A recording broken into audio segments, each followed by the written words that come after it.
watching the station covering all of the DMV. This is DC News Now. And thanks for joining us on this Friday for DC News Now at 4. I'm Mark Hall. And I'm Tosin Fakile. We'll get to those top stories in just a moment, but we start with our weather. A gloomy end to our week here in the DMV. A steady dose of light rain throughout the day. It's been like that all week. Let's take a look outside right there in Ross. And again, those clouds they won't leave us. I'm just tired of it. Let's get right over to meteorologist Damon Matson for a first look at our forecast. Damon, another weekend with gloom. I'm over it. I'm over it. Hey, yesterday we were thankful for the clouds for various reasons, but today at this point, folks, no, we are not happy to see them still lingering around. It has been a dreary Friday as we've tried to wrap up this work week here, and not just the clouds, but these rain showers. They have been ever so consistent. It's not been raining across the entire DMV, but we do have some pockets of rain showers. One of those is down to the south, away from DC here, across portions of Virginia, back toward Goldvein and Stafford there, and then over into Charles County across the river in southern Maryland. Now, even where we don't have this steadier rainfall on the radar picture, we certainly still have had pockets of light drizzle and mist, and that's been keeping things damp across the entire area. There's another batch of steadier showers as you go north and west up through the eastern panhandle, Morgan County there up toward Hancock as well. Some of that steadier rainfall coming down here at this hour. And this trend, it's going to continue for much of your Friday evening here, folks. So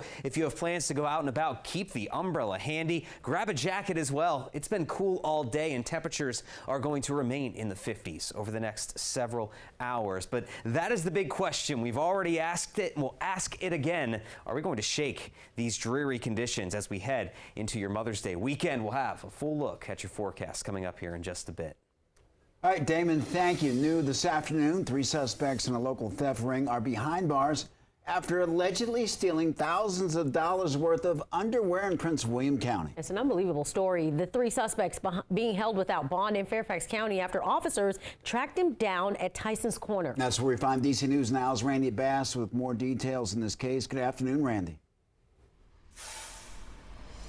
Yeah, sounds like Victoria's Secret finally got out, guys. Fairfax County Police tell us they found the 3 suspects here at Tyson's Corner Center Wednesday afternoon. When they searched their car, they found $24,000 worth of stolen merchandise inside, mostly underwear from the popular women's lingerie store Victoria's Secret. More details we've learned in the case now. Those detectives from the Tyson's Urban Team got a call about the retail theft crew here near the mall Wednesday afternoon and found out they were connected to other thefts in the region. 2 of the suspects were inside the mall at the time while 1 was outside.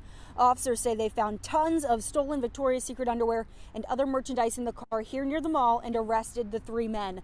The stolen underwear and goods were connected to recent thefts in Prince William County. 2 of the suspects are from New Jersey, while the other is from New York. Officers say they believe the men are connected to other organized thefts here in the region and had plans to sell the items they stole here in Virginia out of state. Now, we asked both police in Fairfax and Prince William counties for any videos of the suspects in action as they allegedly stole these items. They were not able to share anything like that with us at this point, though. Anyone with information in any of these cases that these suspects are believed to be connected to are urged to get in touch with police. In Tyson's, I'm Randy Bass, DC News Now.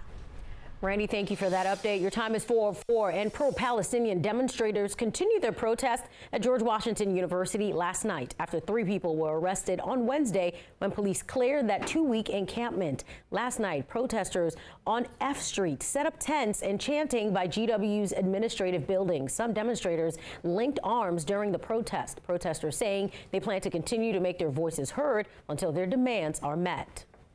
It was brutal, but we know that it's minuscule in comparison to what's going on in Gaza currently, and we plan to stay here until they divest from genocide, until they stop funding the genocide going on in Gaza, and we're determined to stay here, and no, we're not afraid. The university says they're planning to increase security ahead of next week's commencement ceremony. A new lawsuit filed against a doggy daycare where 10 dogs died in severe flooding last year claims that their deaths were foreseeable and preventable. Families who lost pets filed the lawsuit against District Dogs and its owner. DC News Now's Liberty Zabala has more. In these new court documents, the families of 8 beloved pets say their dogs died in an excruciating fashion, desperately clawing and scratching for their lives while flood waters rose above their kennels. They blame District Dogs and its CEO for gross negligence that cost their pets' lives. Floodwaters broke through the glass of District Dogs on Rhode Island Avenue in Northeast D.C. last August, with multiple dogs trapped inside. The suit says 8 dogs named Elsa, Josie, Malie, Maple, Marcel, Memphis, Pepper, and Zenny drowned while entrusted to the care of District Dogs and its CEO, Jacob Hensley. It states the defendants knew about serious flood risks, but maintained the daycare in a pronounced bowl. It says District Dogs did not ensure an alternative means of exiting in the event of a flood. The families say District Dogs did not take any steps to bolster the structure, reduce the risk of flooding, develop an emergency action plan, or train their staff on them.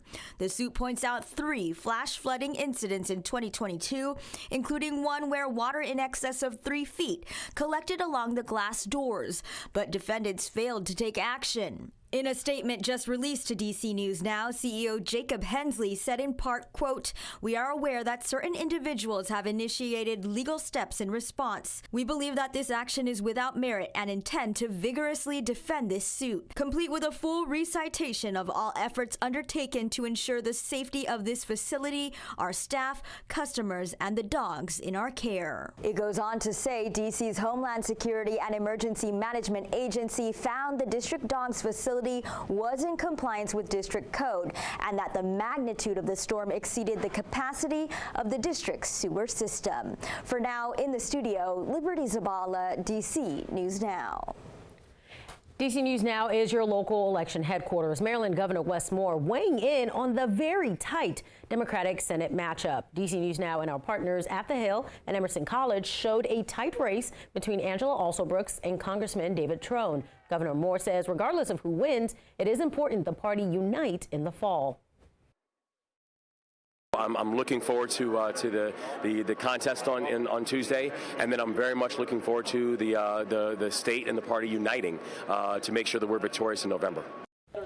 Right now, former Governor Larry Hogan is leading the Republican primary for U.S. Senate. Maryland's primary is Tuesday, May 14th. An oversized trailer wedged beneath a bridge on the National Mall in downtown D.C. has been removed. The trailer was stuck on Main Avenue and Independence Avenue in Southwest. According to D.C. Fire and EMS and collapse rescue teams confirmed that there is no structural damage or injuries. Now, crews remained on the scene waiting for the final removal plan, and it was executed a short time ago. Well, dog lovers rejoice. Community leaders in D.C. celebrated the grand opening of a new dog park, the Texas Avenue Dog Park, where featured 2 fenced dog play areas for smaller and larger dogs. And it will be the first dog park east of the Anacostia River in Ward 7. The park is aimed in having a designated space for dogs and building connections. Dog owners share what they think about the park. Plus, it's closer to my house versus going on Navy Yard over the bridge. So $1,000 on an 8-park means a dog park. It's a lot of more stuff that's out here that needs to be done. D.C. will have additional investments for Ward 7 coming up. That's my favorite time of year. We're getting closer to football season, and the Washington Commanders are back on the field in Ashburn as rookies reporting to camp Friday afternoon. And all eyes are on, what's his name, that second overall pick? that important guy, Jaden Daniels. In Commander's uniform and the field for the very first time. A lot of excitement. I know, right? Alex Flum is live inside the Commanders practice bubble in Ashburn. And Alex, you got a chance to check out the new QB in town. How is he looking?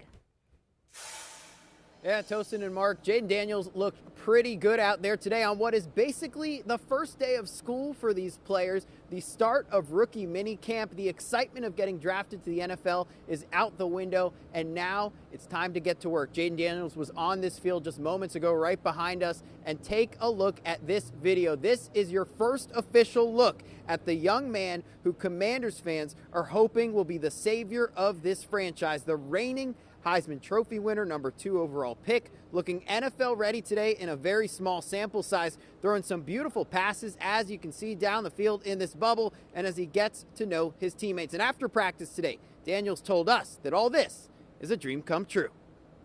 NFL practice while also, focusing on practice. But just that 9-year-old kid in me, just realizing that his dreams came true. Now I'm here, try to help the team win football games. And obviously, knew everything here.